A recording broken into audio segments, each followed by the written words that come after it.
सगळ्यांना नमस्कार। आपल्या देशभरातल्या बांधवांनी जे आंदोलन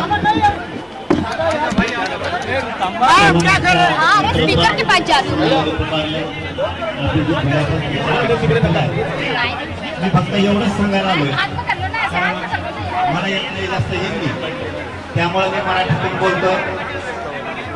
मी एवढंच सांगायला आलो की आम्ही सगळे तुमच्या सोबत आहे। तुमच्या सगळ्या विद्यार्थ्यांना न्याय मिळाल्याशिवाय या देशातला आणि राज्यातला कोणीही माग हटणार नाही।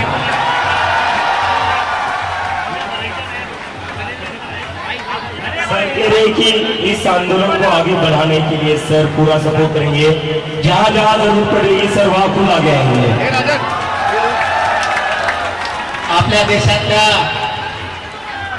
विद्यार्थ्यांना न्याय मिळावा म्हणून हे सरकार म्हणजे ज्या भाजपचं सरकार प्रत्येक वेळेस गोरगरीब लोकांच्या लेकरावरती काढून बुजून अन्याय करत आहे। जर या पुढच्या काळात कधी सरकारकडून जर आता हल्ला विद्यार्थ्यांवरती करण्याचा प्रयोग जर सरकारने केला, यांचा महाराष्ट्रासह राज्यात फिरणं पूर्ण बंद होणार आणि यांचा माज उतरवल्याशिवाय आम्ही शांत बसणार नाही। सर ने जो कहा है वो ये कि ये जो सरकार है, बीजेपी की जो सरकार है वो बस गरीबों के बच्चों के ऊपर हमला करती है, और इसके बाद अगर स्टूडेंट्स पर हाथ उठाया तो जितने भी बीजेपी के लीडर्स हैं उनको महाराष्ट्र में घूमने नहीं देंगे। मनोज जरांगे सर ऐसे सर ने कहा।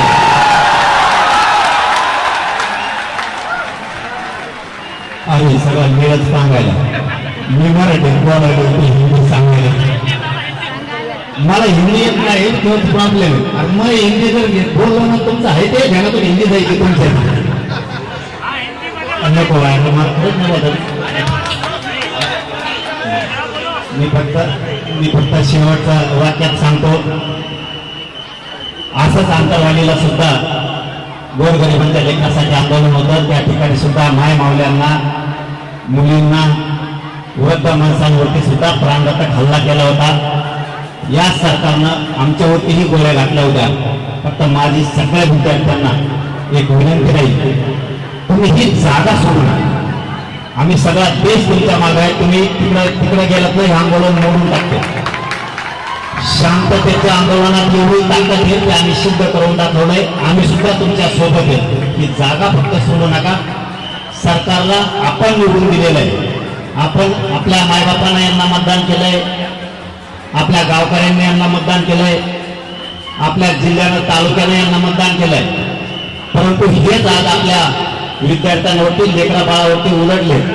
यांना उलट करायची ताकद या विद्यार्थ्यात आणि या राज्यातल्या गोरगरीब जनतेत आहे, हे यांच्या लक्षात नाहीये। परंतु या पुढच्या काळात जर तुम्हाला कुठं धक्का लागला तर आम्ही सगळे तुमच्या सोबत आहे, सोनमच्या सोबत आहे, आपल्या अभिजित धड्यांच्या सोबत आहे। सगळा राज्य आणि देश तुमच्या पाठीशी एवढा शब्द देत आणि म्हणतो धन्यवाद। सगळ्यांना जय श्री। खूप खूप धन्यवाद सर।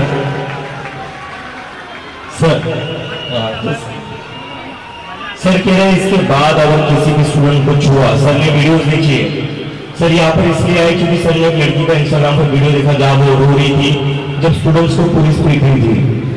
वो वीडियो देखने के बाद सर ने तुरंत डिसीजन लिया कि वो दिल्ली आएंगे और यहाँ पर और वो ये कह रही कि इस आंदोलन की सबसे बड़ी ताकत जो है वो है इसका शांतिपूर्ण रहना। हमारे मूवमेंट की सबसे बड़ी स्ट्रेंथ जो है वो है कि ये मूवमेंट पीसफुल है। और सर कह रहे आप लोग यहाँ से बस हिलना मत, जंतर मंतर से बस कोई हिलेगा नहीं, और अगर यहाँ से कोई हिलेगा नहीं तो महाराष्ट्र में सर हर जगह देख लीजिए इस आंदोलन को कैसे आगे बढ़ाया जा सकता है। और जरूरत पड़ी तो सर और सर के आंदोलन के सारे साथी यहाँ आकर बैठेंगे हमारे साथ। और यहाँ पर कुछ लोगों को अगर पता नहीं होगा तो एक बार गूगल कर लेना मराठा आंदोलन, कितना बड़ा आंदोलन था। वो दिखाना महाराष्ट्र पूरा बंद हो रहा था, तो बहुत ही बड़ी ताकत का सबूत मिलाया जो है सर, उसके लिए आपका बहुत बहुत धन्यवाद।